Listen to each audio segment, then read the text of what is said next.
G'day, it's Pete here, and I'm joined as usual by Susan Humphreys and Nick Jacob, and we're back for another triple dummy. Welcome, everyone. Hi Hello, there. nice to see you guys. So today we're going to cover a few different topics. We're going to get our hand that I didn't manage to finish last time because of my bad internet, but also we're going to talk about some clubs starting to reopen, how that's sort of going to go. If we could dream of what technologies we want to add into sort of real live bridge back when everyone gets back playing that. And then we're going to talk about a couple of other topics like when to play for overtricks and also people that repeat mistakes, how they're going to, why does this happen, how to deal with it, how to get through that sort of process. Let's jump in. And first of all, bridge clubs are reopening. Some have actually started. New Zealand officially eliminated coronavirus, then got a couple of return travellers, but Yeah. are bridge clubs opening there? And Yeah, we've had some notices saying that the clubs are keen to welcome everyone back. So that's pretty exciting. I probably won't go for a club session, but I'm playing a tournament in a couple of weeks down in Wellington, so that'll be cool. Yeah, looking forward to just getting some cards in the hand again and kind of getting back to the real game, so to speak. what's the It's tournament? great. A Wellington main centre teams, I believe. So it's sort of one of the big Wellington tournaments in the year. So, Who's your team? playing with Martin and Peter, who we just finished playing against now. So that'll be good. Staying with Martin, and it's quite a civilised start, like 12:30 p.m. start. So you can fly down at 9:30, actually get not a sleep in. I'm sure the kids will put paid to that, but relatively civilized. Get back by 6 or something the next day, so that's good. How are the flights expensive or Yeah, they're pretty expensive. Yeah, pretty expensive. Yeah. Yeah, I mean, normally Auckland Wellington is one of the cheapest destination, one of the cheapest routes. But yeah, it's like a bit over like $250 return or something. So it's kind of pricey. Yeah. I think we'll see that for a while. Yeah. You reckon New Zealand. all the bridge clubs are like? You reckon people will rush back? Like, I think New Zealand's really well placed to getting lots of people back in bridge clubs because it's been eliminated and people aren't fearing it. Yeah. I don't think the clubs will be saying, the same numbers though as they did before. I don't know, but I'm just thinking kind of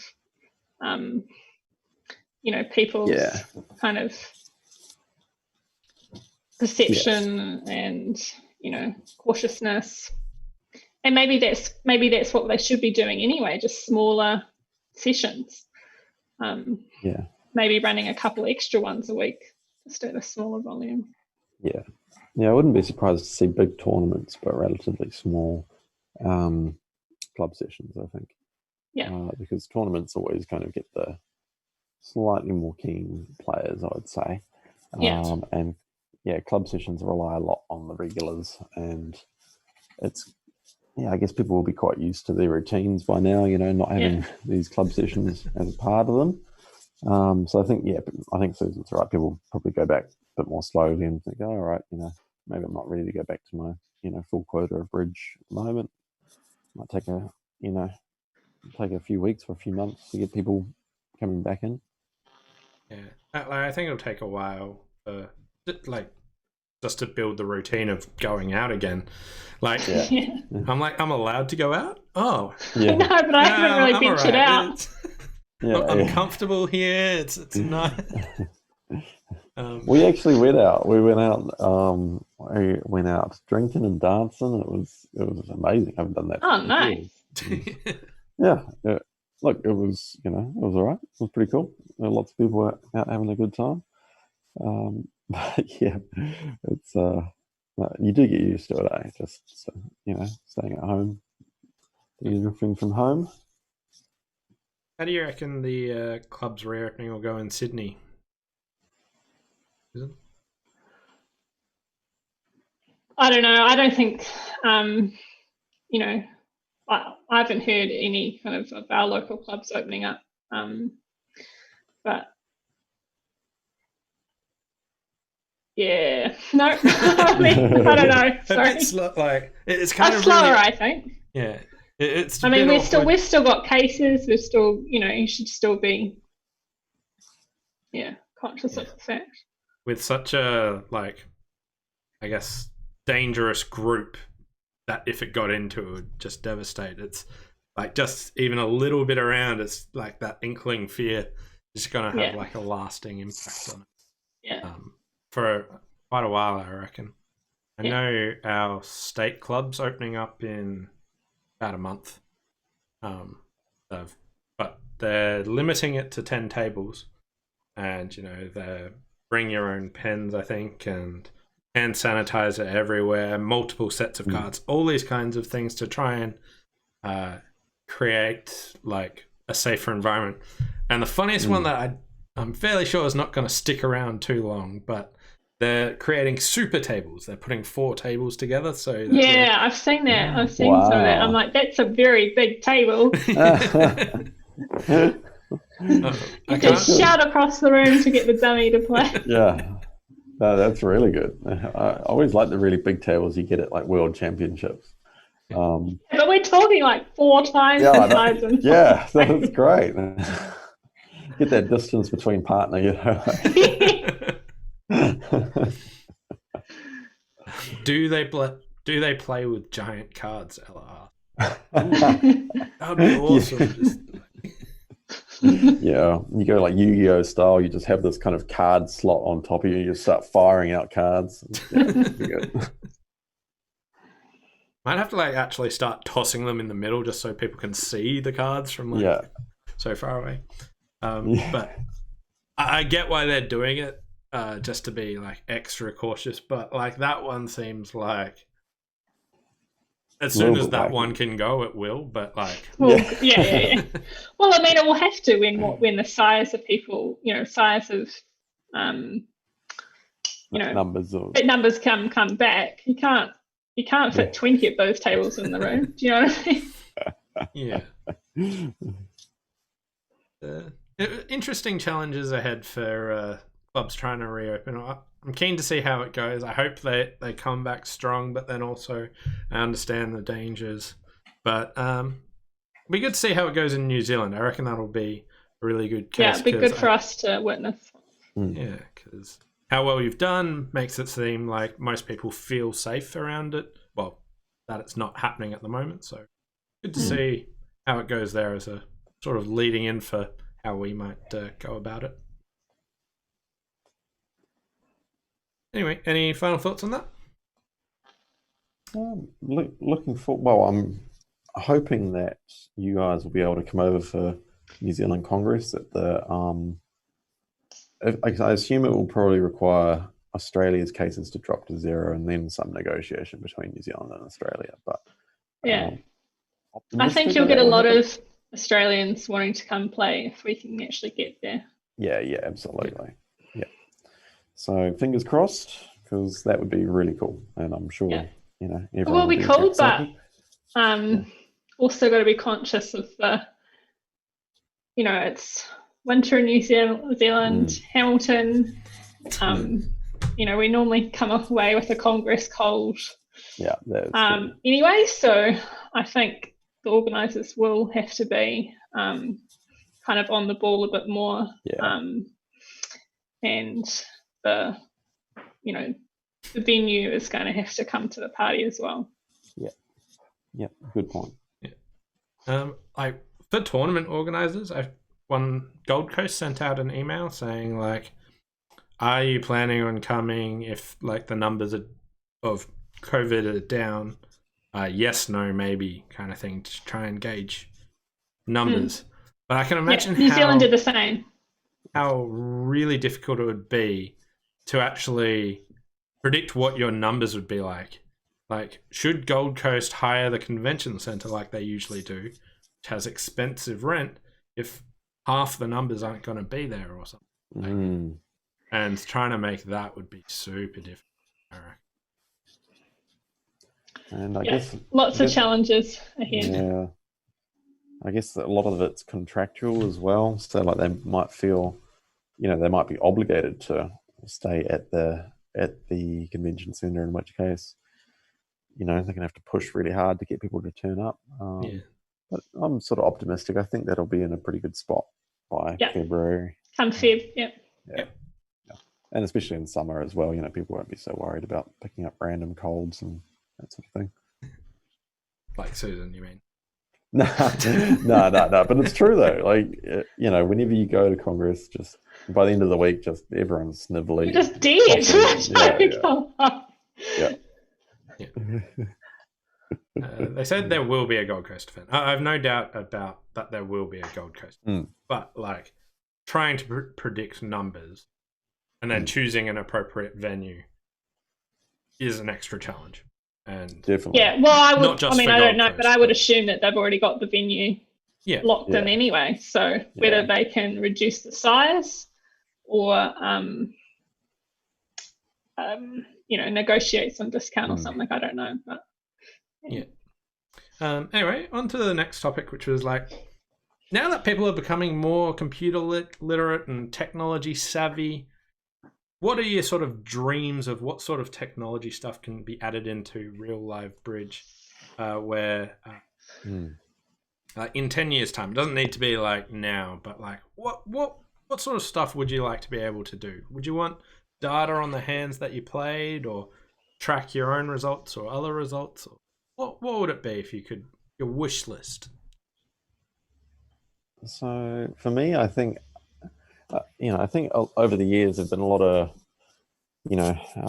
statistics orientated people who, like one name that springs to mind is Nick Hammond, this American guy, who's done loads and loads of stats, and I think it's a little bit it's a little bit tricky to derive a huge amount from those stats, like how effective a leader you are or whatever. Like, it just doesn't sort of mean anything to me. Like, what I'd rather see is this can't happen at every bridge table session, but I would like to see automated recording of all the cards played, how they were played, how long it took them to play, and the way you do that is you'd have a card reader, just like when you're watching Texas Hold'em or something. The players pick up their cards and they put them face down over a camera, and it records what they've got. And you wouldn't need the camera; you would just need the barcodes to be read, and then you'd be able to determine how long people took to play cards. Was there a hesitation? Just look at the file. The other thing it would do is it would tell you how much time each partnership is using, and a lot of partnerships use lots of time between boards. So they take forever to get the next board on the table and get playing, and it'd be pretty cool to measure that sort of thing as well, because when you're assigning, when you're trying to work out if one side is to blame for time penalties or whatever, or it just makes that much simpler. So that's what I'd really like to see. Good comment from the chat. I want to know how many beer cards I can make. Or just record how many beer cards you made, so that you made, which every table made them. Yeah. Missed opportunity beer cards, all that sort of thing. Yeah. Sabotage. Beer sabotage. Yeah. So good point. Let's say you're defending and the opponents are going for the beer card. No, it doesn't matter. Do you let them have it or not, or does it depend? 100% depends on who's dummy and who's declarer. If I dummy more, I'll try and deny. Well, no, not necessarily. I'll try and deny a mate the beer card just for for sort Yeah. of holes, you know. Definitely. But yeah, if just trying to work out when I'd try and establish the bear card, that would require. I'd probably have to. Yeah, I don't know. I'm not sure under what circumstances. Probably have to like really not like dummy or something, you know, and kind of like declare it. Just try and set up this bear card unnecessarily.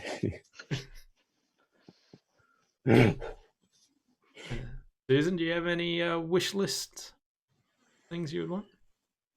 No, I think what Nick said was good, but I mean, I don't know how long away that is, but yeah, I think technology has helped the game even over recent years with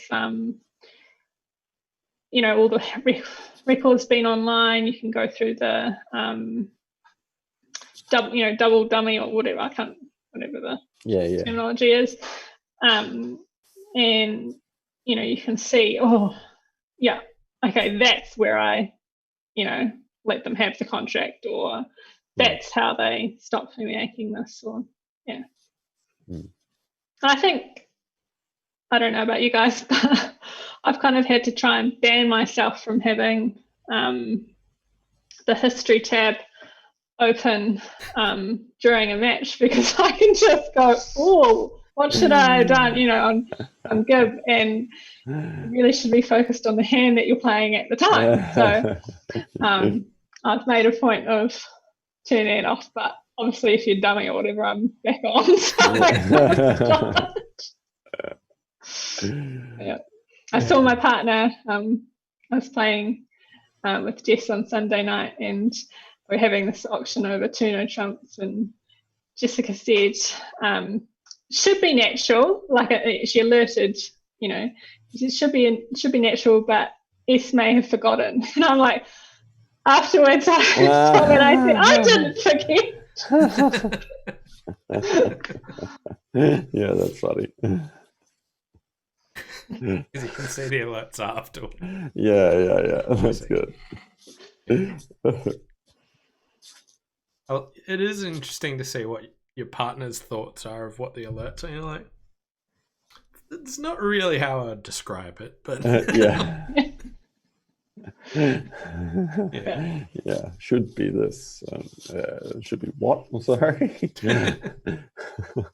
So one little thing that I would want that's not too far away, well, could be pretty soon, but I just don't imagine them ever bothering to do it, is I just wish like there was sort of a more universal area where all the hands you play at different clubs actually go. And like maybe on the ABF, you could just go and go, oh, can I find all the hands that I've played in?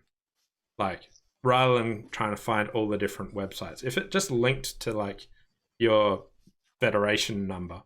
No, yeah, that'd be excellent. And then you can go, oh, I just want to check out my hands. Oh, I played here. Cool. What hands did I have? And then maybe sort them by like times I bid 4 spades. And then I go, how many imps do I lose when I bid it or make it? Or yeah. I think that there are some bridge federations where that is actually a thing. I'm just trying to think, like some of the smaller European bridge federations, what I'm thinking of. There's a guy who revamped one of these systems, and yeah, it was really good. You could just find every single hand. Not that I had any hands played wherever it was, but you know, but yeah, it should be quite easy to do. I mean, you know, part of the master point system or whatever, even if you're not earning master points, just where you've, you know, played or whatever. I think the problem I guess it's just space and data, isn't it? Really, and coordination. I think it's more like the coordination and the programs that people use. People use different formats, and that that's, you know, a real pain. If there was a universal format, you know, if we had Matty McManus directing everything, then it would just be done in a flash. He's awesome. Yeah. But yeah, I think it's too tricky when people, you know, when little clubs want to, you know, do their own sort of thing. but yeah, I wish it was. I'd combine them. I'd combine them so that you could just go onto the ABF website and click on your master point number, and then you could not only see every hand you've played, but see every hand played, like what everyone else did on that hand. What everyone else did. That'd be so cool. Like, yeah, that'd be fantastic. But yeah, it's. I feel like it's feasible, just it's never going to happen. No, but never. We're allowed to dream, I reckon. So. We are. We can start our own little bridge federation, and every hand that we play, we can have recorded. Yeah. Anyway, moving on, we're going to talk about people repeating mistakes or having the same mistake happen over and over again. Like, when do you reckon it happens? Or if you notice it happening, how do you try and get out of it? Do you have any thoughts, Susan? Well, I raised this topic with you guys, but basically I'm a repeat offender, I guess, of bidding one more, even when partner has made the double. Like, I'm talking high level kind of decisions. I guess I look at my hand, I go, oh, I've got no defense, like maybe we'll make as well, or I've got some shape. But I think I need to learn, and I have a decade of doing it. I can hopefully try and get myself out of it at some stage. But yeah, when can I stop, and how should I stop doing it? Any thoughts, Nick? Yeah, it's tricky because there are times when it's legitimately right to bid one more, I know. And I think it's about sort of contextualizing the current hand that you have. I have a similar. Well, it's in a different context, but often I'll end up doubling for penalty because I don't like the auction. Like, I'm just like, this auction doesn't make sense. They can't. We got like enough points between us, and they don't know what they're doing. So, it's so very bad to double for that reason. I think, like, did you do that on one hand tonight? I did that on a couple of hands. In fact, I should have. I saw a 530. So that's No, I should have given up a 710 as well, but he misplayed it, so that was lucky. But yeah, like both hands, like the auctions were just so stupid. It's like, it was the second auction was actually the 530 was actually less stupid. I got what I deserved, but anyway, the point was that, like, even when I know like it's wrong, I'm just like, I'm just doing it. Even if I think about it sometimes for like 10 seconds, I'm like, nah, it's fine. So I think if you recognize a spot where you're making, the same error, then you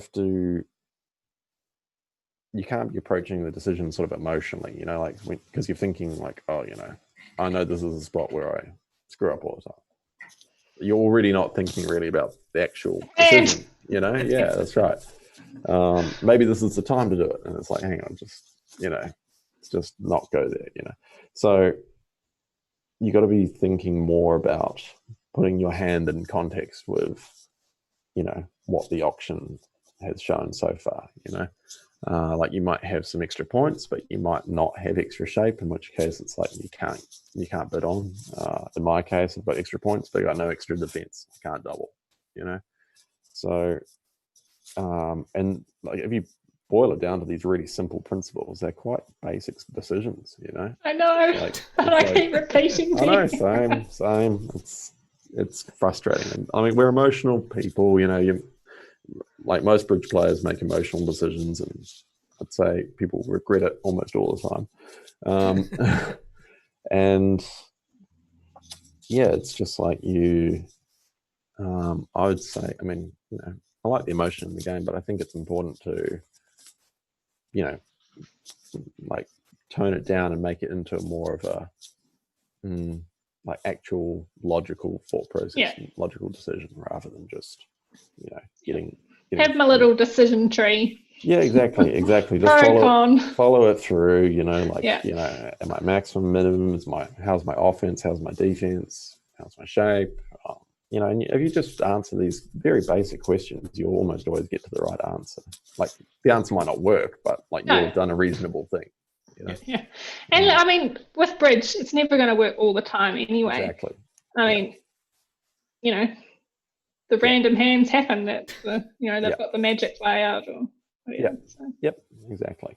So it's like, as long as you're making the decision for the right means, decision for the right reasons, then it's okay, And if someone else, if after reflection you think it was the wrong decision because you didn't weigh the reasons or you didn't consider one really important reason, then that's actually helpful because it teaches you more, Whereas if we keep doing the same mistakes that we're doing, like, we're not learning anything, we're just learning, all right, just don't do that. Just stop doing it. And it doesn't help us generalize. Yeah. No, very true. I think, for making repeated mistakes, I think it's really important to do everything Nick said, but I like to just kind of formalize it when I know I'm making that mistake. So away from the table, I'd write down, take pen to paper or talk it through, or just say, this is the process I want to go through. So am I minimum? What shape do I have? How much defense do I have? Just write down the questions that you have so you've got a really good framework. And then there's some areas that require hand judgment, how much defense do I have? Which is the beauty of bridge of why these hands keep changing. There's no, this is how much you have.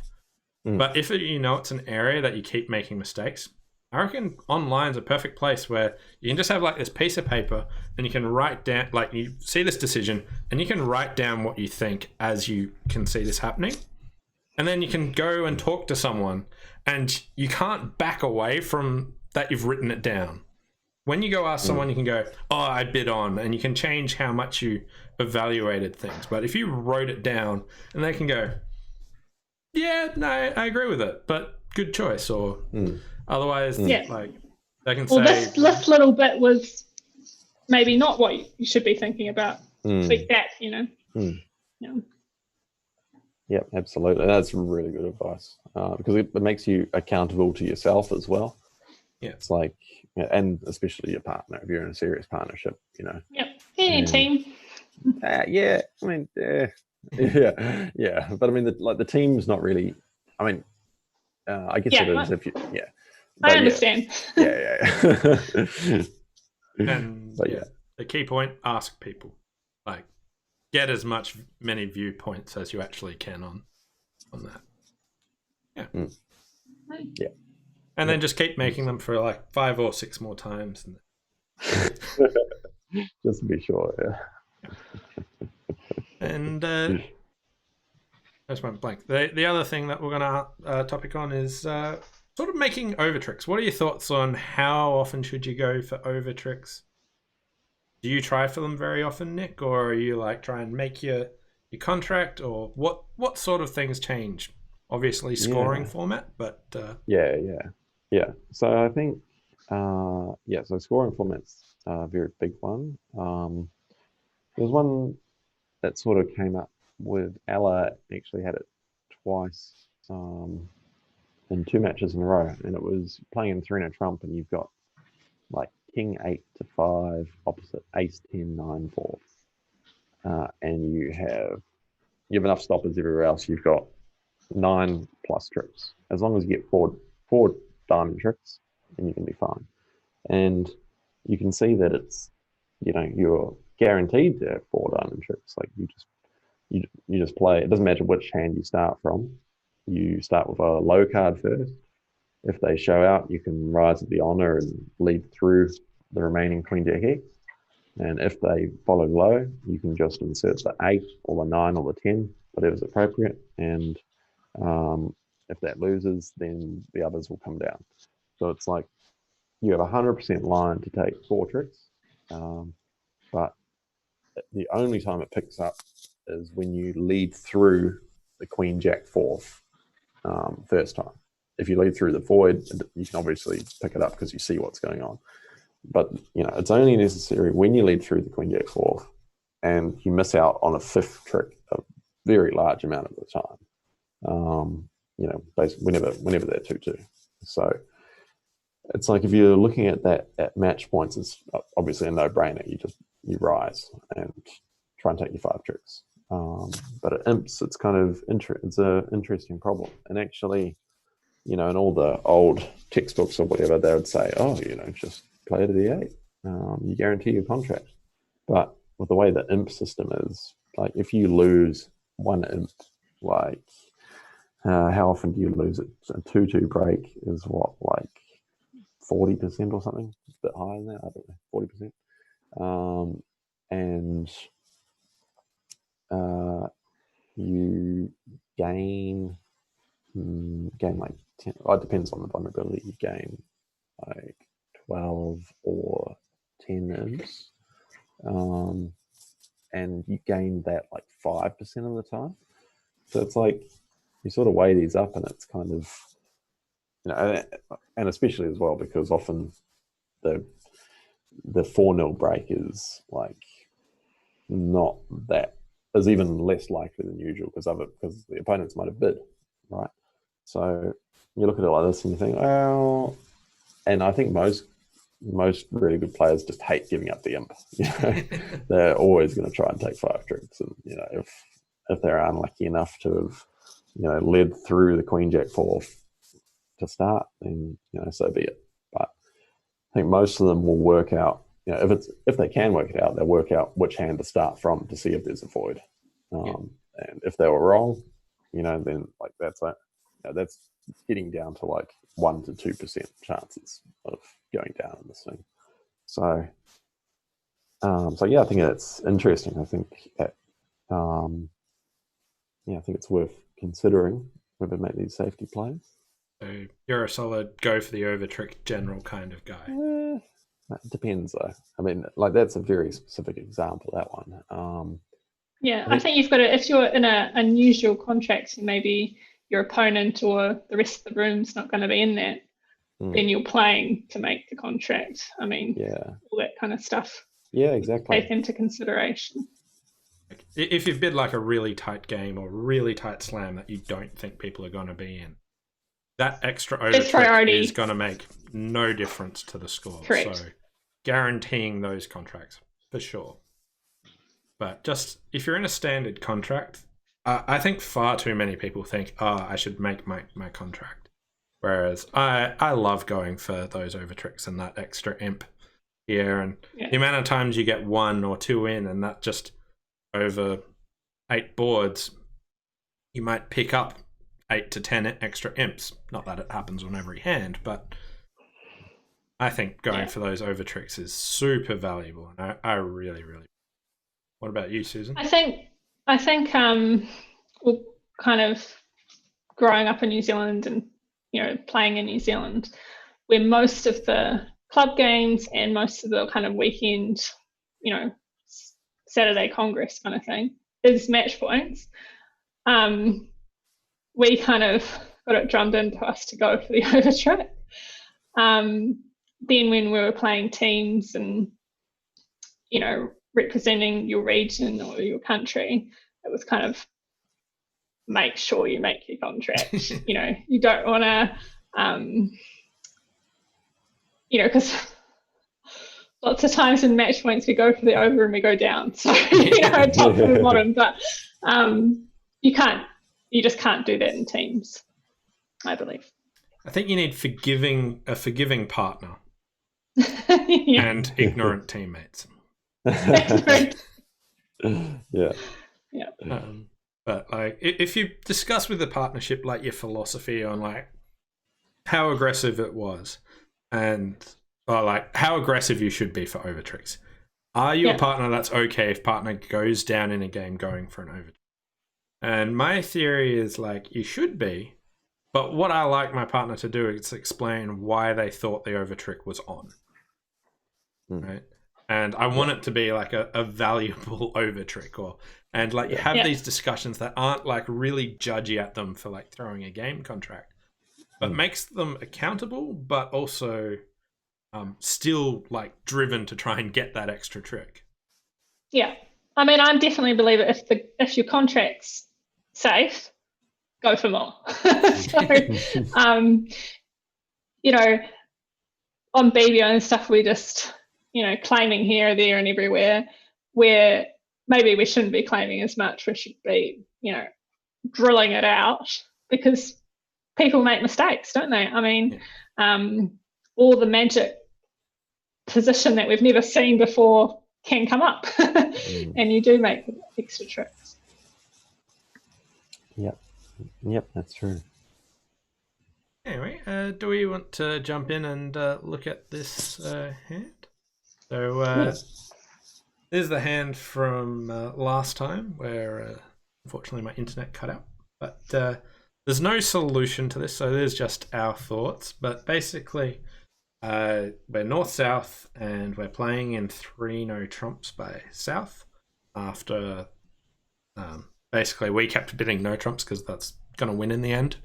And partner like showed spades and clubs and a good hand, and so our partner has ace queen 8-7 to 6, stiff ace of hearts, king doubleton diamond, ace 10-8 fourth club. We get the 7 of hearts lead playing fourth best, and our hand was singleton, king jack, fourth heart. For those watching, don't forget about the 5 of hearts that's already in the middle. 5 diamonds to the jack, and king queen third. So we get 7 hearts lead. The opponents are playing upside down, count and attitude. So it looks like East 10 of hearts either has an odd amount, doesn't like hearts, etc. So what are your thoughts, Nick? So the spot cards at trip 1 are pretty interesting. The 10 of hearts is like, look, first of all, let's take the 7 of hearts at face value and say that it's a fourth best card, which would imply that that West has queen 9-8-7 to some number of hearts. If that's the case, then it's a little bit of a strange 10 of hearts at trip 1 from East. If they had 10-3 of hearts, then they, would almost certainly keep that 10 of hearts, so that if they win the lead, they can lead the 10 through and maybe hold the lead. It would be, tactically pretty poor, I think, to throw the 10 and get in and then have to, lead a low spot back, which partner has to overtake, and then you can't pick up the heart set anymore. So I think you can probably discount righty having 10-3 of hearts, unless of course righty has like spades on lockdown, in which case maybe righty doesn't care about holding the lead in hearts. But anyway, I'd be sort of less inclined to put put them on queen 9-8-7 to 5. Queen 9-8-7 to 6 is possible, but we've got the 6. Sorry, no, not with the 6, but 2-6 queen. So 6 cards suit. However, they could have overcalled 2 hearts. I think the auction started a spade pass and no trump. So, that is also less possible. If they've kind of guessed a short suit lead from queen 9-7 or something like that. Well, it'd have to be queen 8-7. If they've got the queen, the other guy would have played the 10 from 10-9-5. Again, it's a little weird. But another possibility is that lefty's just tried to, find his partner suit. Yeah, it's just led the 7 from 7x or 7/3 or something.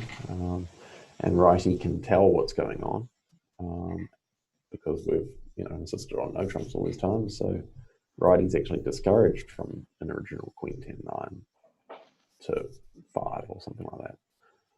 So anyway, my point is, I think it's very, it's unusual, and it's hard to know exactly what's going on.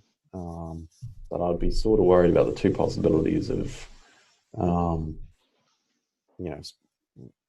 spades being locked down on the right, with this, 10 of hearts saying, please don't play hearts. Spades are fine. We're all good. And also lefty actually having decent spades as well, and having just had to guess between 2 red suits. Because the odd trump, spade and no trump, 2 clubs, 2 no trumps, 3 spades, 3 no trumps. So if you're guessing a red suit and you're choosing to leave it, like a heart, then probably your black suits are pretty good. So we've got 3 club winners. Spade winner is 4. 2 heart winners is 6. We need 3 more. Where do you reckon we can try and get them from, Susan? Well, could get them 1 more from clubs, spades, or diamonds, or some very magical thing happening in hearts. Yeah, there's sort of possibilities everywhere, aren't there? But the possibilities don't really reward you attacking suits. No. Rather the opponents do that. Yeah. So I think this is a very... So there's like a theme to this hand, I think. And, I talked about it with a couple of good players, and, they sort of, they feel the theme applies as well. And the theme being like, if you attack a suit that you think, that the opponents don't know how strong it is, right? And you'll often get them to duck or, not take tricks that they're entitled to take in that suit. And, the suit in this case would be diamonds. If you, confidently call for the king of diamonds at trick 2, if someone's got ace, probably ace X will take it, but, an ace third or, ace fourth or something, not unlikely to duck it. The problem, of course, is that when you look at a hand like this, you might spend like 5 minutes trying to work out what's going on and what to do at trick 1. So then when you play the king of diamonds, it's like, probably don't have queen jack 10 to 5 in hand. So I think lots of people don't actually think about how long the opponents are taking unless it's extraordinarily long. Like whenever I play against Liam, I just expect him to take 5-10 minutes no matter what. So I've got no inference. Like it could be a trick 2 claimer and he's just working out which trick 2 he wants to do. But against other people, it's like really obvious that they're having a problem. So I think there's like a really good skill that people can have, but I don't. I'm right here, Pete. I think he was complimenting you, Liam. But... Yeah, you're hard to read, Liam. He's in the background there.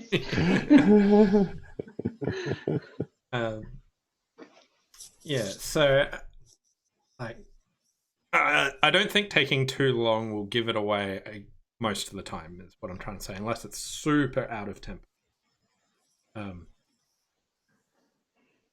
I do like the difference between playing on diamonds and spades. It looks kind of appealing to go, let's just hope everything's really good. Play a club to the king, spade to the queen, ace of spades, spade. Claim making like 12 tricks, 11 because they might take their ace of diamonds. Them not knowing about diamonds is kind of really interesting because from the bidding and it being dummy, they just know everything about spades. Like that, they'll know it straight away as soon as you put your 4 of spades. That's all you've got. Yeah. Whereas diamonds, they have absolutely no idea. Leading the king of diamonds out, you've still got some potential for 3 tricks.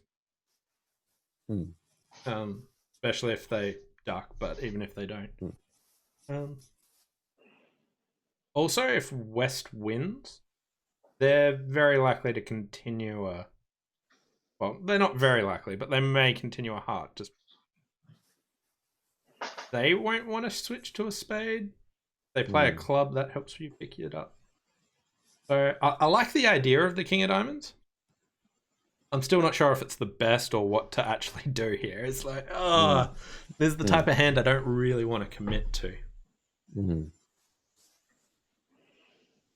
So what sort of percentages roughly do you reckon suddenly have? Like, if we did play a club to the king and took the spade finesse, if the king of spades is onside,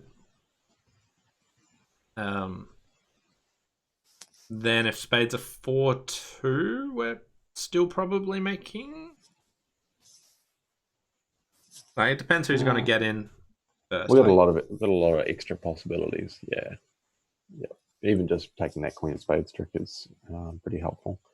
Because I mean they're not going to have too much that they want to play.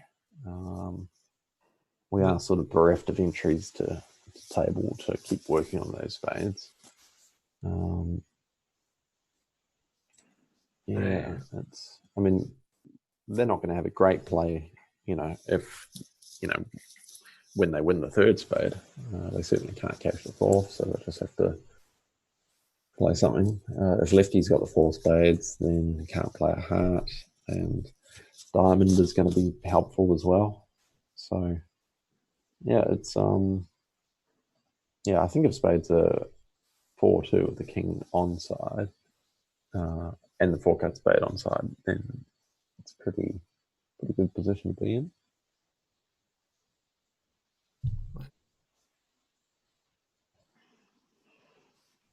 Like, even if West switches to like a club, which seems safe, that at the very least sets up a club entry almost. Yeah, almost. I mean, they can. It depends if they've got the jack of clubs thing. Then even if they play low and you go 8 and it goes jack, you can win and do things. Like, there's some tricky. Like, it's close, but you. Yeah, I think I'm leaning towards King of Diamonds. So King of Diamonds is bad when East wins, laughs, and plays a heart through. And then you're like, oh, okay. But if spades were 3-3 with the king on side, you've still got like a lot of time, unless East wins the spade as well with West unblocking and pushes another heart through sort of thing. Yeah, I still feel like it's unlikely after this 10 of hearts. It's just people don't usually go throwing the 10 of hearts away from 10-30 if they've got if they've got entries and they want to push something through for partner. It's and it's kind of if partner's missing the 9 of hearts as well, and they're like, oh well, 10 of hearts, cool, sorry, I know where the 9 is, and they play another one, and it's like, no, didn't have the 9, just a 10 empty third. It's kind of I feel like the 10 signal is kind of the thing that puts me on warning bells. Sets the warning bells off for playing spades. It sort of feels like that. It sort of feels like when they're advertising that that danger doesn't really exist. The one where they win the ace of diamonds, play a heart. Spade. He gets in and plays another heart. It's like, I don't know. It feels like it shifts the odds somewhat towards playing diamonds rather than playing spades. All right, you've convinced me. I like King of Diamonds trick too. I don't know how it's gonna go, but as long as East doesn't win and play a heart higher than the 6, but like they're just missing 9-8 at this stage, so I can just cover it if East wins that anyway. So yeah. What do you reckon, Susan? I never would have thought about the King of Diamonds. I would have played a club to the king and a spade a long time ago. Yeah. It's definitely not unreasonable. But I think it is a good one to remember in this sort of situation where they don't know. Bit of deception. Yeah, it's a little bit deception, but it's also just like sometimes you just steal one trick, and that one trick can just be all you need. But yeah, I think King of Diamonds is maybe more likely to work against good defenders as well, because you can probably trust them more for the 10 of hearts play. They're also more likely to duck the ace of diamonds on, sitting over the king.